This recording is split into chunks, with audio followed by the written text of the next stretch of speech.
Okay, and last but certainly not least, our final presenter for today is Miss Donna Rogers. As Donna pursued her educational goals and worked toward her SPHR and SHRM certifications, friends who owned small local businesses would come to her with questions about HR. She would lend an ear and give advice, and over the years she continually heard the statement, "We wish there was a service out there to help us with these challenges." "I teach what I do and I do what I teach," a quote from Donna. With the support of her husband and this encouraging group of business owners, Rogers HR Consulting opened its doors in 2001. Shortly thereafter, Donna completed her certifications and was professionally qualified to teach at the college level. She began working at the University of Illinois Springfield as an adjunct faculty member in 2002. As teaching became a natural fit for her, she continued teaching on an as-needed basis at both UIS and Robert Morris College until 2008, when she joined the UIS College of Business and Management full-time. She now teaches human resource management, organizational behavior, strategic human and resources management, and serves as the faculty co-advisor for the UIS SHRM chapter. Teaching at the university level has been a highlight of her career and allows her to stay on top of the current best business practices that she continually shares with her clients. Public speaking is another part of her job that brings her great joy. She has had the great privilege of delivering numerous presentations among professional groups and has guest lectured at Benedictine University in Springfield. She humbly serves her peers in the human resources profession as a SHRM Student Chapter Advisor Committee member and has previously served as the North Central Region Membership Advisory Representative, past Director for Illinois SHRM, and President of the Central Illinois Chapter of SHRM. She served in the Illinois Air National Guard as a ground safety inspector for 8 years and still proudly supports the men and women defending our great nation. Thank you, Donna.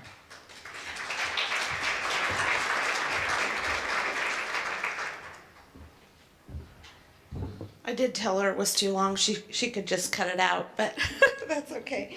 Yes, I absolutely am serving, still supporting the veterans as there is brand new Society of Human Resource Management veterans certificate that any of you could get if you're interested in hiring them, and I'm in the middle of working on that myself. So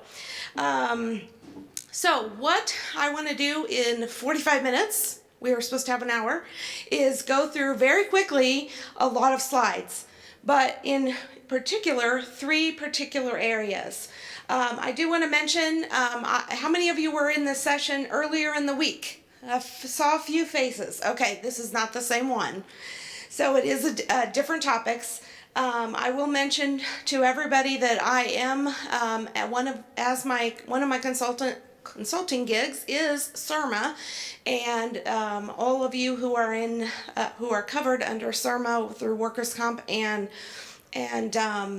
liability insurance, I am your HR hotline, so to speak. So keep that in mind. If I haven't had a chance to meet you, feel free. I can be at least in the hall until about 5:15, but then I have to teach at 6 o'clock. So I will be there. I am not an attorney. I am a professionally certified HR professional, and I am trained by attorneys. So I do have a lot of training by them and keep up with what they have to share with us. The 3 main topics that I will cover today is basically what's new in HR, what you need to kind of be aware of, and then we'll go into some hiring and firing tips, as well as some Family Medical Leave Act tips, because that seems to be, family medical leave seems to be some of the questions I get the most on the hotline, at least from the counties. So the first thing is the recent changes, and some of these you may or may not have heard about. There are 2 new posters as of this year in 2019, and one is the Illinois Department of Human Rights poster. It came out in as a result of the Me Too and it's Time's Up movement across the nation and what's been going on from a sexual harassment standpoint. There is also an Illinois SARA poster. It's sort of similar to the USARA poster, and it has to do with additional military rights. So if you don't have these two posters, and I'm going to talk a little bit more about posters in a little bit, because we're going to talk a little bit about auditing your county. The other thing is, the big thing, I think, my entire career, I've been in HR for almost 30 years now, and employees, when they had a gripe or a complaint, they had 180 days to complain, officially complain about their employer, which would be you, the county. And now that has changed to 300 days. So an even more reason for us to document what goes on with our employees, because it's so hard for us to remember as we get older and older and older and have more tenure in our jobs. It's hard to remember specific employee situations, so it's better to document those as much as you can. But of course, you have to keep in mind about FOIA in your position. The other thing is, there are new family medical leave forms coming out into 2021. That's already been announced, even though that's 2 years from now. But any kind of Department of Labor forms are constantly updated, and I think they were updated last in about 2017. So if you're using some old FEMA forms, get rid of them and go straight to the Department of Labor site, dol.gov, and get the forms that you need there. There is some changes with the IRS.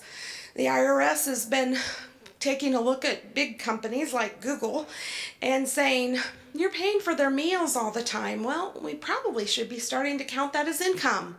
So do be careful. Make sure that if you're going to have meals for your employees at the county expense, that you maybe just have snacks instead, so that you don't have to actually put that on as their income. And of course, you look up the details of that this is kind of just a warning. And then I'm not sure, none of the counties I've been dealing with so far has any kind of biometric entry ways into their buildings, but if you are using them, or you're thinking of putting them in as an entrance to the buildings, you be careful about that. There are some employee-related obligations in that area. The next thing, which you probably have heard, unless you've been under a rock, I assume, is that the minimum wage is increasing. And my company, as a consulting company, kind of goes like this. And one of the things that happens with the up and downs is, depending on what's going on in society, certain things become more important. And I've been getting lots of calls for compensation studies, because employers are wanting to look at their pay. And I saw from your website, looks like you get to look that up. Well, now you really need to look it up, because you're going to need to look and see what kind of compression issues you may have with your employees because of the minimum wage changes. So be sure to take a look at that. And another reason to look at compensation is, remember back in 2016, there was an issue with the Department of Labor overtime rule, the left-hand column. That's coming back. The Texas judge put a halt on that, and we didn't have to actually change everything, even though some of us did get ready for it. If you weren't ready for it, if you got ready for it then, you probably are okay. If you didn't get ready for it back then, you probably should now take a look at the positions that are going to be affected with regard to exemption. If you have anybody who is exempt, meaning they don't get paid overtime, you really need to be looking at the minimum and maximum thresholds as it relates to the new regulations, and see if there are some changes that you might want to make. There are two changes that you could do. One is keep it the same, keep it exempt, and increase the minimum wage by the amount that the Department of Labor finalizes to be, which is going up from 400 and something a week to 600 and something a week. Or you could actually make them overtime eligible now, and they are paid at an hourly rate. So, and there are three different ways you can do that. And if you can increase your slides, perhaps you can see the detail on that. But if you want some detail on this, the Department of Labor has some really good YouTube videos, and if you're a member of the Society for Human Resource Management, they too also have some very good advice on the three options if you don't, if you want to keep or move the job to an overtime eligible position. Additional changes to be aware of, the House just passed or amended a Senate bill related to right to work, and that has not fully been approved in Illinois, but it will affect potentially your union employees, so I would watch that particular bill, and that has just made changes in the last week. I'd also watch some of the changes that are happening in the workforce overall, because you are also competing for employees with other organizations outside the county, and it's good to be cognizant of what employees are expected in the workplace. And I think that we have to be careful about the fact that the labor market is tight. How many of you are having issues hiring already? You know, some of you are. Okay. It's probably not going to get any better. It's going to get worse, most likely, unfortunately. So it's good for you to consider things that you can do to engage employees. But if you see some of the statistics here, 68% of organizations are saying the same thing those of you who raised your hand are. It's tough. The four things to kind of consider: workforce development, workplace flexibility, workplace equity, which brings up the Equal Pay Act, the various things like that, discrimination laws, and then immigration is another option. So all of these things being said about what's coming, what are the trends, it may behoove you to do HR auditing. And I know that sounds fun, doesn't it? I know when I went through in 2014 and 15 and did audits in various counties for CIRMA, we called it an HR assessment because we didn't want to use the word audit in case it got out to the public. But it's the same thing. Just making sure you're doing things in compliance with all of the employment-related regulations. So there are things that you'll want to do is define what things are we doing in the county, whether we have an HR professional on site or if we don't. Define what those are, identify what you need to be looking at, and I'm certainly going to give you some tips on what you should look at. Check out, how are you performing there. You can grade yourself if you want, but you can also just move to, I just need to make a list of what needs to be improved, and provide effective feedback. What you want to avoid is things like, how many of you watch The Office? There's some people on The Office that that demonstrate what not to do in the workplace.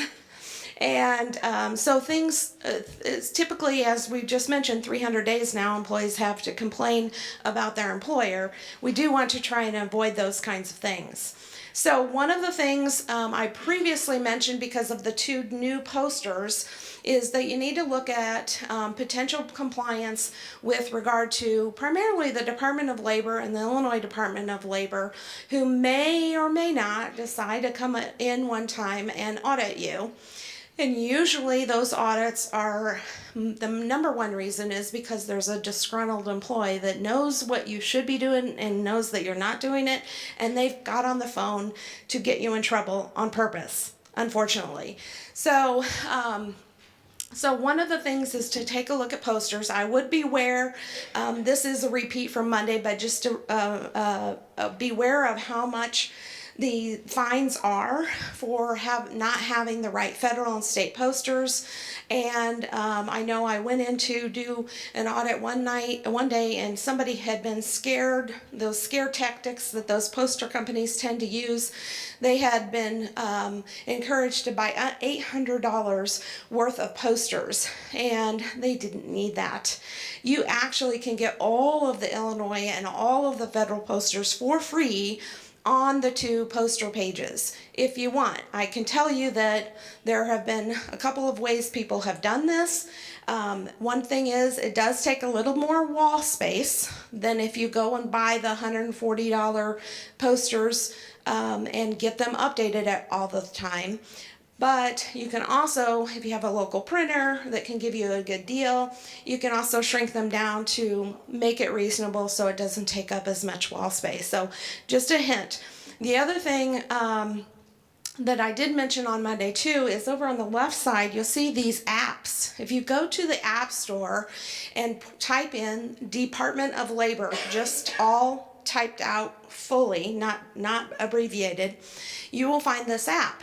Well, I mentioned to you earlier that the Department of Labor is looking at changing the exemption thresholds, the minimum and maximum for an exempt position. They are not changing the duties, so an exemption audit would be one thing I would recommend, because the app is so easy. An employee, if they have a suspicion that their position should be non-exempt and they should be getting overtime and they're working a lot of overtime and not getting paid for it, they can keep track very easily on this app. And then there's just this push of the button that goes straight to the EEOC and a complaint, and that is the official complaint to the EEOC about you as the employer. So this was brought to us by the Obama administration, and the Trump administration has not gotten rid of it. So it's still there. Thank both of them. So keep that in mind. The other thing is take a look at the dates on the posters that you do have up on the walls. Make sure that they are not outdated. If you look at the bottom right, typically that's where the dates are, and that'll tell you if it's not dated this year, it's probably out of date, especially if it's those paid versions, because it doesn't have the two new posters I already mentioned. But that's how you can tell, is looking at the date. And posters unfortunately don't come out annually, or they don't come out semi-annually. They come out whenever the law is changed, and you kind of have to sort of keep up on it. The other thing is it does cost about $17,000 per building for fines if you're audited for everything. Sometimes OSHA will come in and they're just looking for the safety poster, and they don't really care whether you have all the rest of the posters. So it depends on the organization that's coming in for to take a look-see. So you can kind of see the amounts here and the total violations. Keep that in mind. The other thing I would recommend is you take a look at your employment process. How are you recruiting? Are you posting all of the positions that you have available to the public in addition to posting internally? Or are you finding out there's an opening and calling Susie's mom's brother's sister and bringing them in for whatever opening there is and not really posting anything?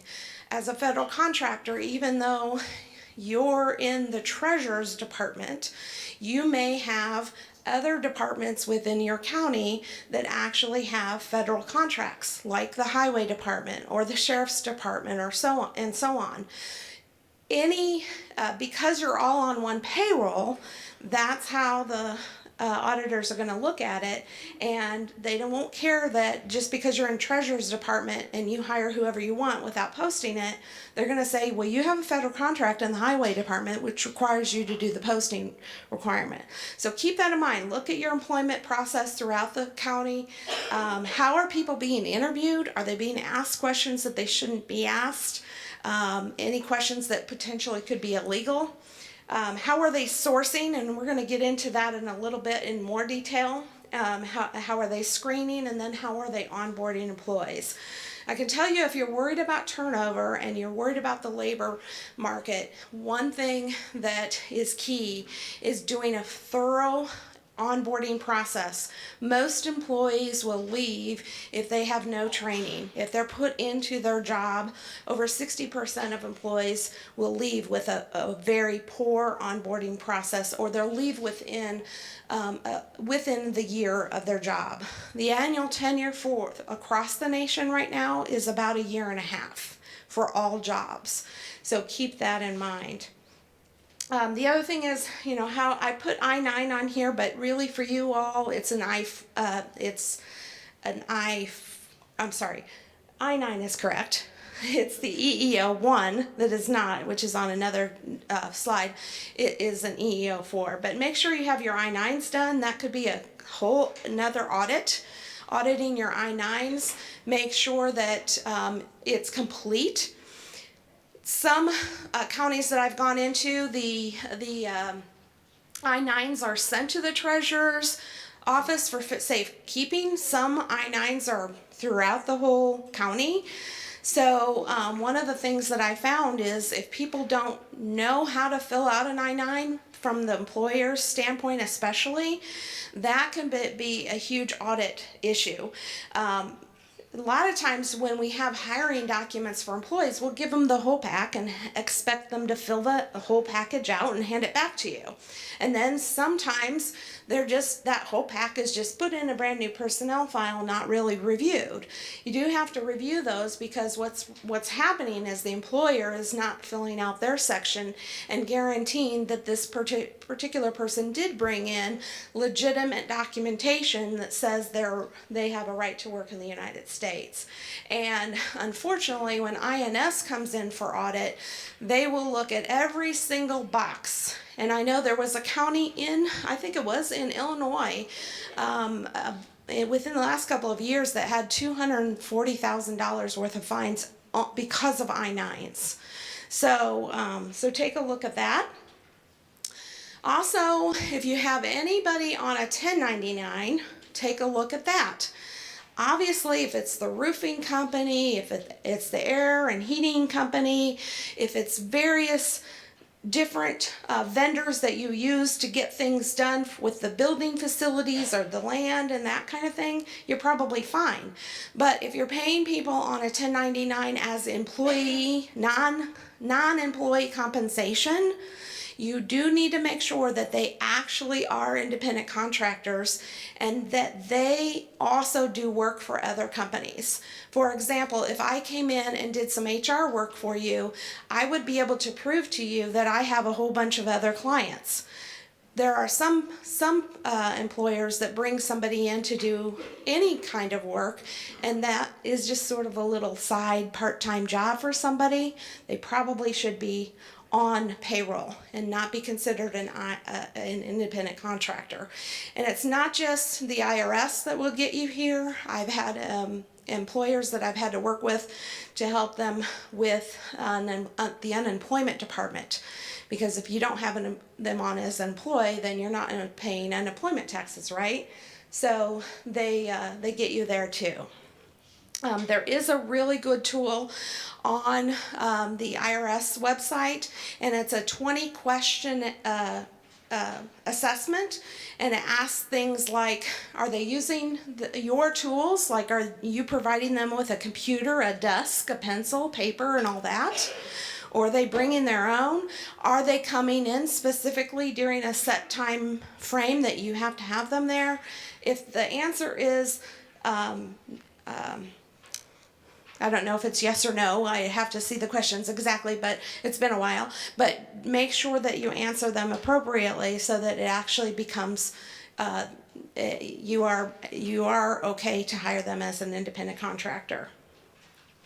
The other thing I would keep in mind is the Fair Labor Standards Act. And there are several errors that have to do with the Fair Labor Standards Act. And of course, the first two of them relate to what I've already talked about with regard to an exemption. The third one is failing to pay for all hours an employee is suffered or permitted to work. This is, let's say you have employees in certain departments that is scheduled to come in at 8 o'clock, and they always come at 7:45 or even 7:30, and they get their coffee and then they start working. Well, that's actual work. And even though their schedule says 8, your supervisors and your managers, even, which could include yourself, may have to say, hey, I really need you to start, not start work until 8 o'clock, or maybe don't come in until 7:45 or 7:50 so that you're ready to start at 8 o'clock. That's hard to say to somebody that's a good worker and willing to work, but you're liable for that half an hour if they're working and you're not paying for it. Limit the number of hours employees are allowed to record. That again is, you're on schedule from 8 to 4. You can only put 8 to 4, but if they work till 5:30, they're not allowed to write that hour and a half more. That can be a Department of Labor audit. And then failing to include all pay required to be included in calculating the regular rate of overtime.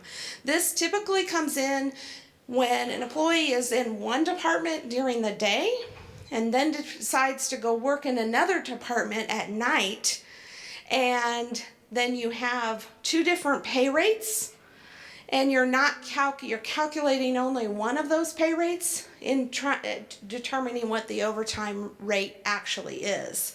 So keep that in mind as well, that is a potential error.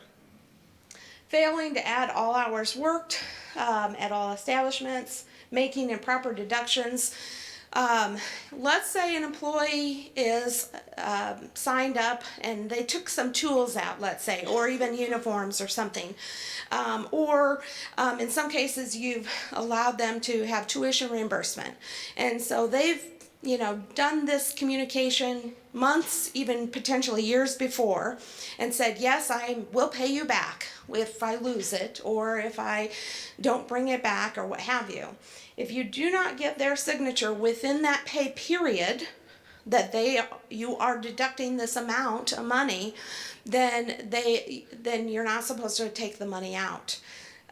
Even if they signed like an agreement 3 months ago or 6. So make sure you're getting signatures within the time period that you have to take the deductions out.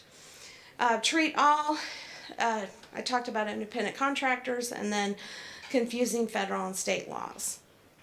All right, the other thing I would suggest you audit is compliance to particular policies. Americans with Disabilities Act, Family Medical Leave, which I'll talk a little bit more about. COBRA. One of the things I noticed is some people, when I asked about COBRA, I asked if employees' families were being notified when they left the county, and that sometimes the answer was no. And you don't always know what the relationship is with the employee and their spouse or ex-spouse or their children. And if they're covered dependents, you have to make sure that they are notified that they too have a right to take COBRA, not just the employee, if they are covered under your health care plan. So that tends to be a problem, and especially since we now have children in Illinois that are covered all the way up to just before they turn 25. So they could be who knows where, and you have to sort of track that down to make sure that they have notifications.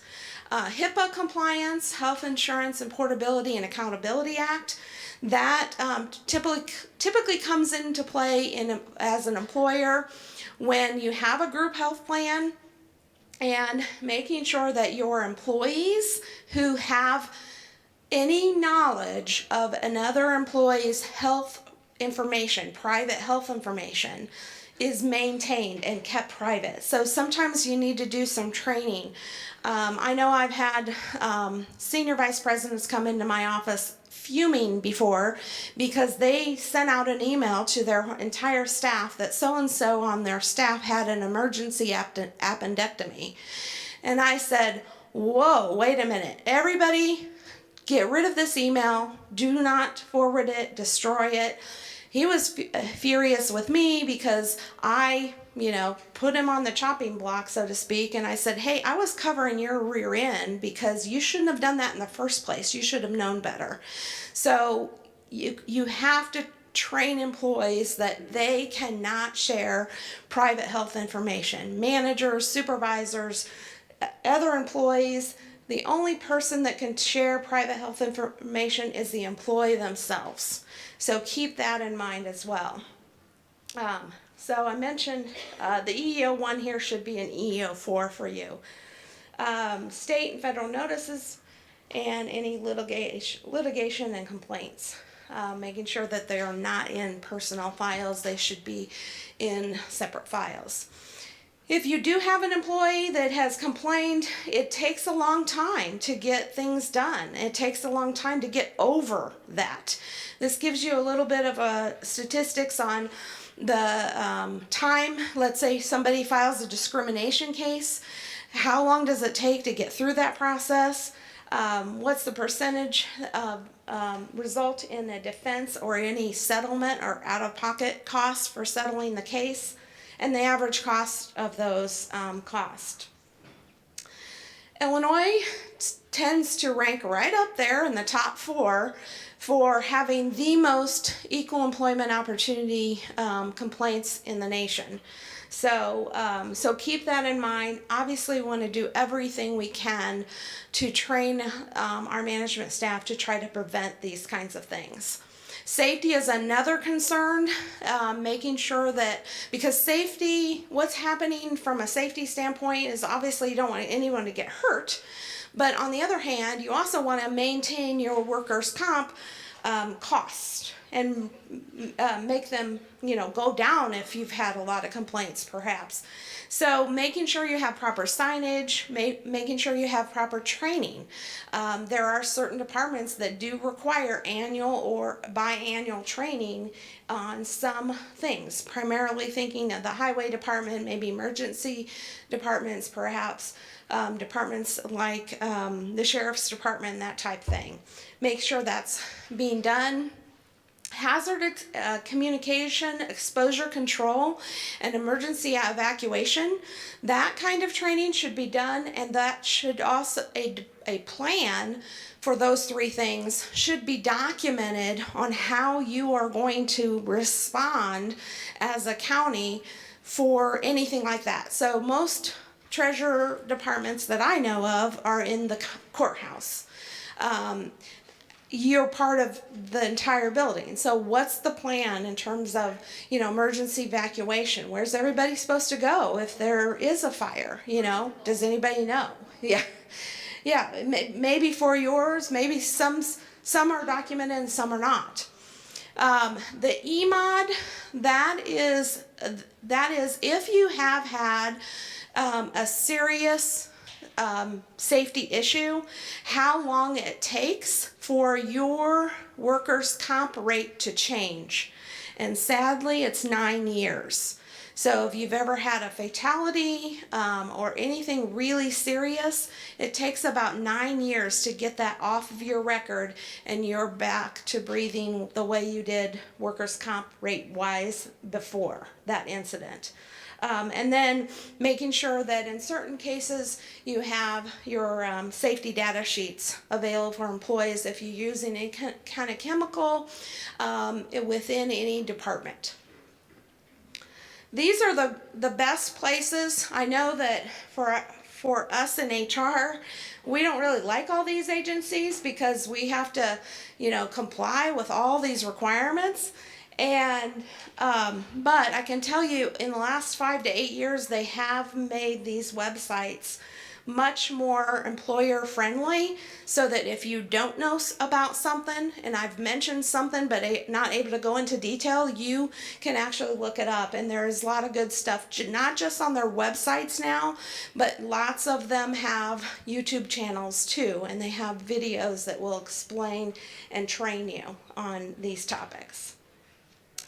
All right, 20 more minutes left to go through the last 2 sections. Hiring and firing, what should you know? I kind of mentioned a few things. One of the things that's been in place for a very long time from the EEOC is the uniform guidelines on employment selection. that is pretty much guidelines for every employer out there on what you should and shouldn't do. There's good information in terms of checklist and termination. One of the things that I wanted to do for our SERMA clients is to provide some training on disciplinary action up to and including termination. We haven't been able to put it on the record yet, but that's been a lot of hotline related calls, and I think that we can avoid potential problems if we are more aware of what we should and shouldn't do with regard to employee disciplinary action and termination. Advantages of using internal sources. I'm not going to go through all this because we are short on time, but obviously job postings is a good place to post those internally. Thinking about all of the different external sources that are out there, direct applicants and referrals from employees who you already have is a great source. It's typically the number one. Electronic recruiting. There's a lot of free sites that I did talk about on Monday that you can actually start posting your positions, and it's all free. You don't have to worry about having a hiring budget for electronic recruiting postings. Advertisements, obviously when you get into the private employment agencies, they start charging you at least 1 times an employee's salary or up to 33% of that salary, depending on the position that you're hiring for.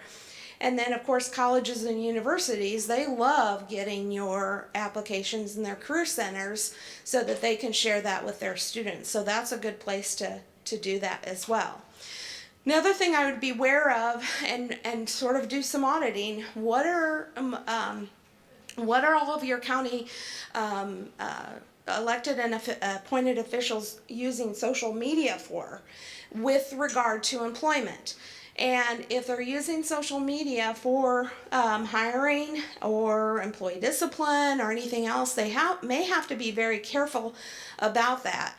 I've done some research here, and private sector is a little more likely to use the social media than public sector, but we all have to be very careful and cognizant about when we're asking employees to do things. And some employees, especially younger employees, I've heard people say, well, they're young, they know how to use social media, so then I make them post our jobs on there. I make them, answer questions and all that. Well, if we're doing that, when are they doing that? Because on social media, most people expect an answer pretty quickly, right?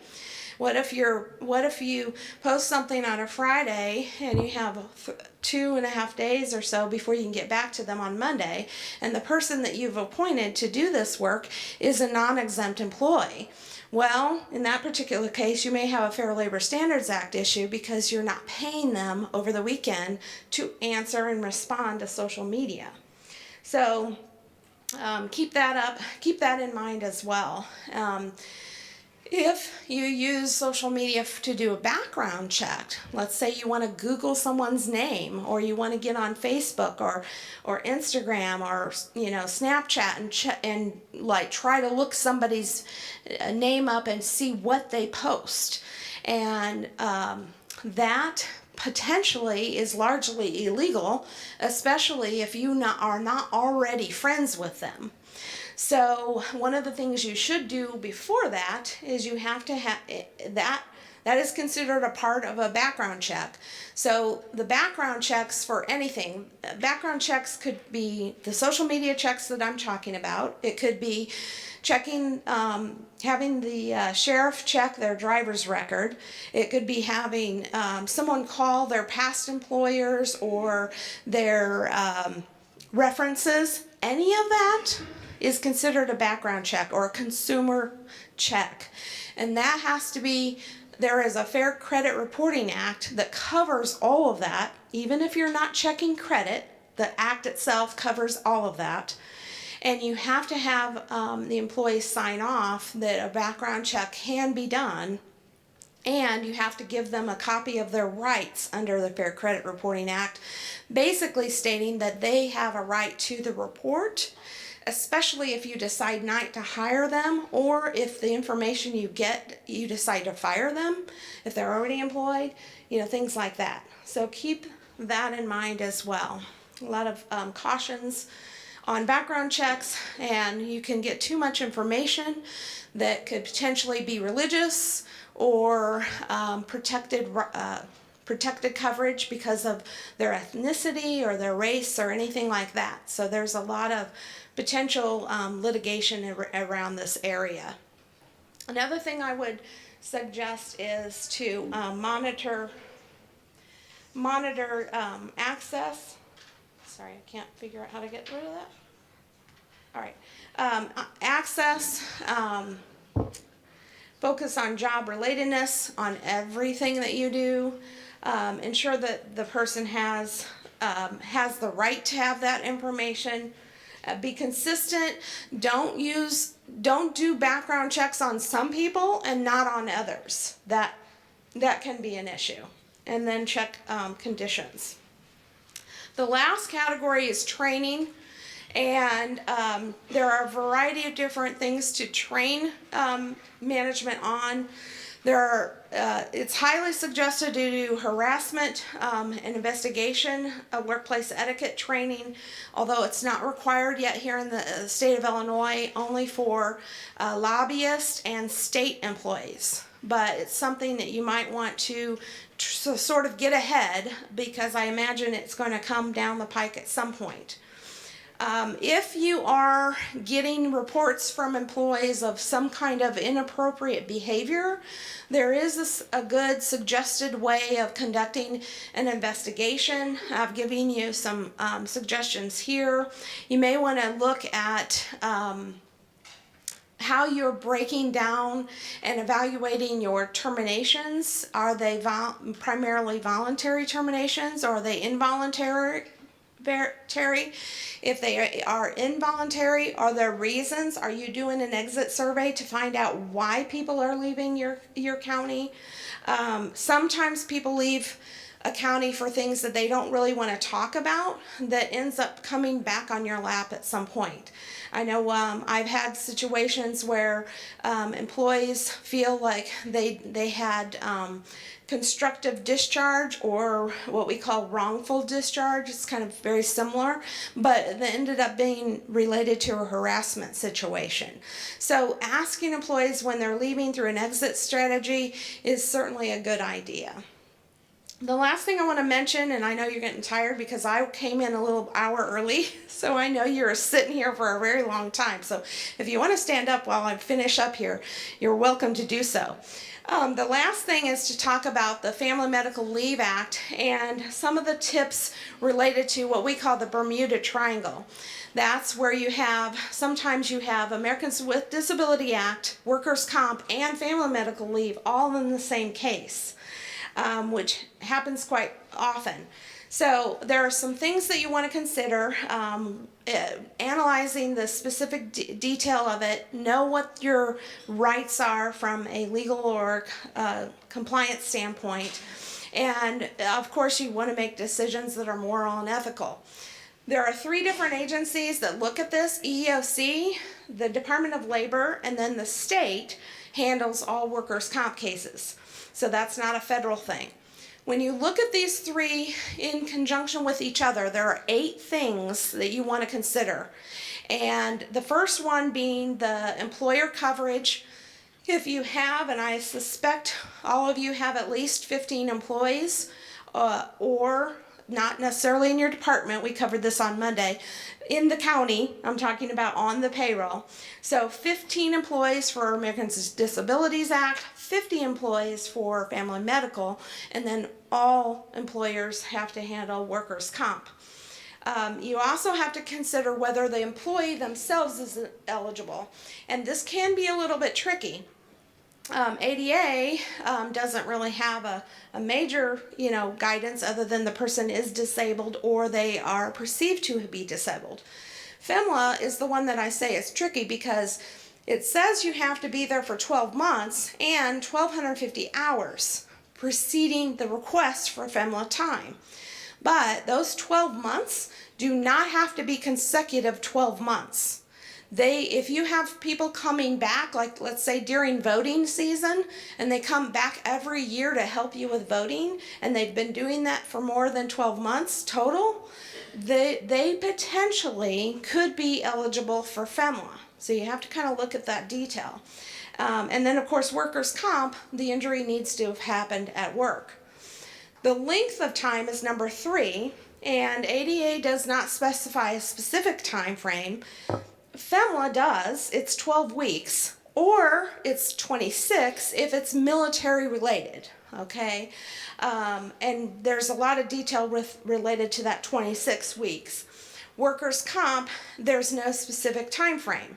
So if you have somebody out, let's say they have a disability because they got hurt at work, and now they're taking FMLA time, and they run out of their 12 weeks, can you let them go? Well, maybe not, because they may still have a workers' comp case that's not been finalized through the insurance company, and you may have to extend the 12 weeks a little bit longer to make a reasonable accommodation for the employee. So there's not a black and white kind of an answer for every particular situation. Everything is very, very different. So, look at all these together.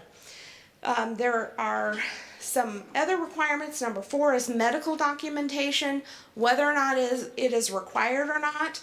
And ADA, potentially, FMLA for sure. If an employee is telling you that they have FMLA time, you need to get their certification. Let them know that they potentially have a right within, I think it's 4 days, and then they have 15 days to get the medical documentation back to you to prove whether or not they are eligible for FMLA time. And then workers' comp, that really depends on whether or not they come back for on-the-job service, and whether or not they have restricted light duty, which is number 5.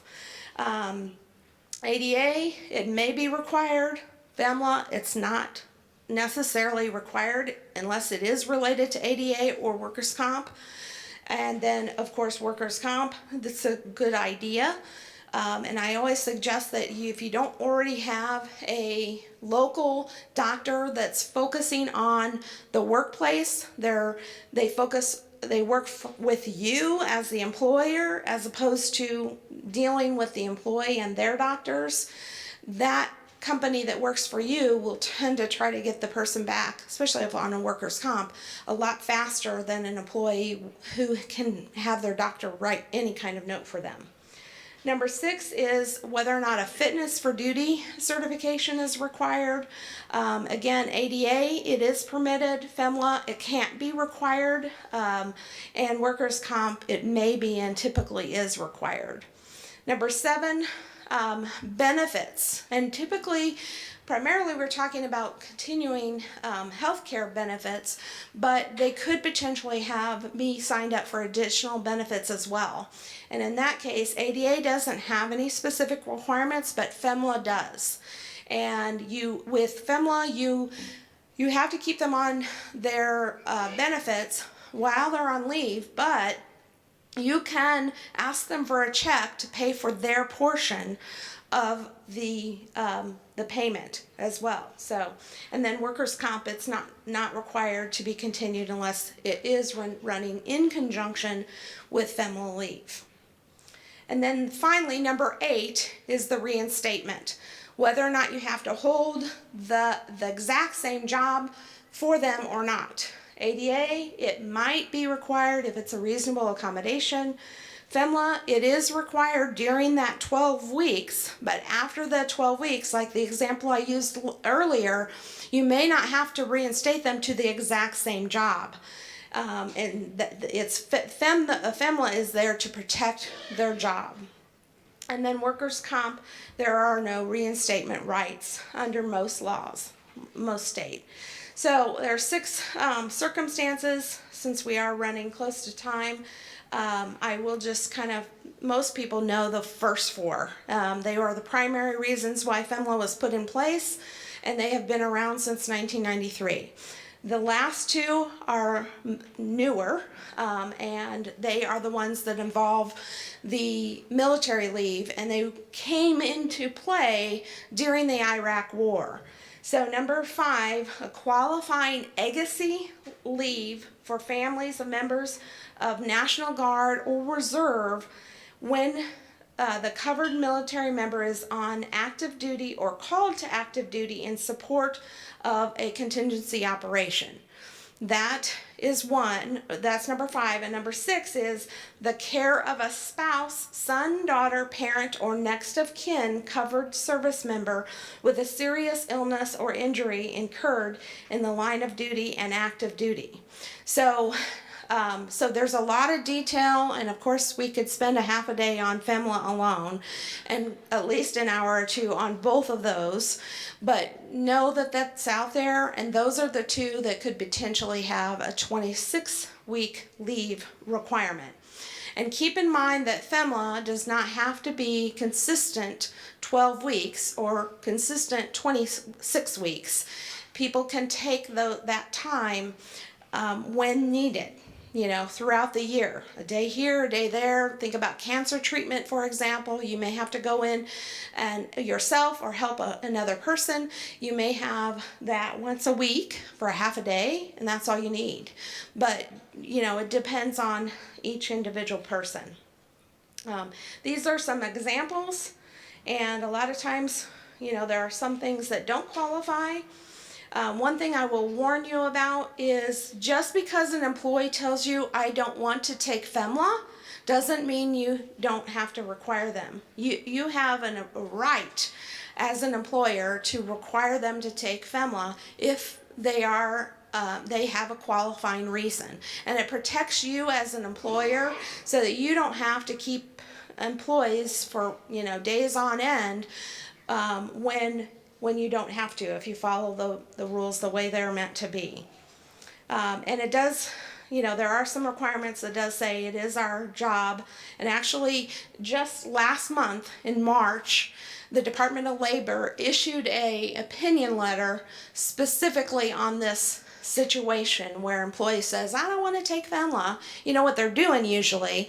They say, I want to take sick time or vacation time and then I'll take FMLA, because they want to extend their job as long as they possibly can, but they don't want to actually be there at work to service you and your community. So take a look at that Department of Labor opinion letter.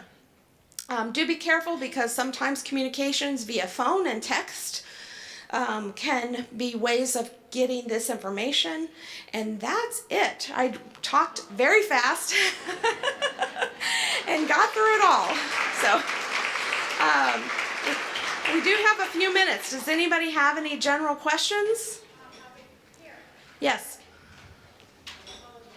This earlier in the week on the labor posters. Yes.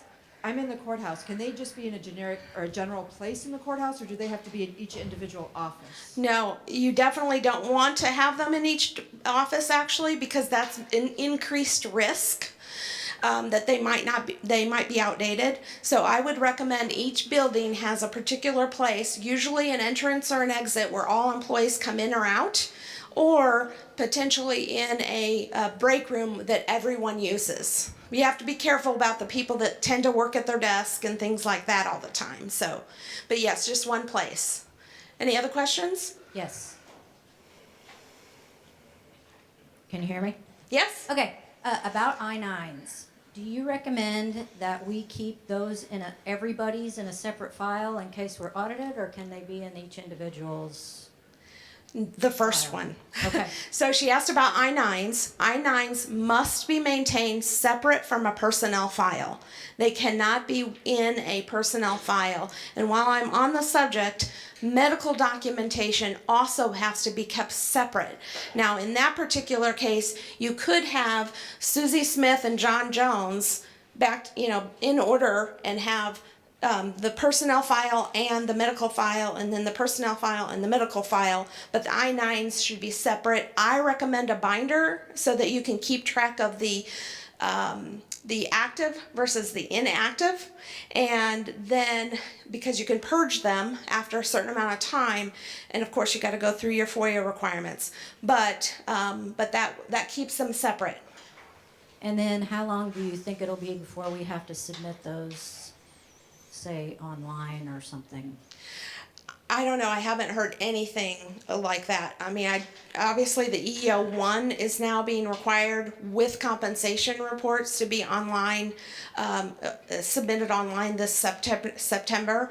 I have not heard that the EEO4 is going to be, but the more data the federal government can get, it's possible, but nothing right now. I think one of the things I want to go back to is those posters. Yes. You will have new treasurers who do HR. You will have a lot of people who will be contacting you, wanting you to buy the posters from them. They'll send you cards, and then sometimes you might get lazy and you think, okay, I'm going to just do this $25 thing. What they'll do is they'll send you all of those posters, and they will charge you the $800, and you've only ordered $25 worth. But in the meantime, they don't know who they always put it off, but watch those. You can get it all free online. You do not get it from one of those poster places. Right. Yeah, they hound you. Anything else? I think we got 2 more minutes. No? All right. Well, thank you very much, everybody. It was a pleasure.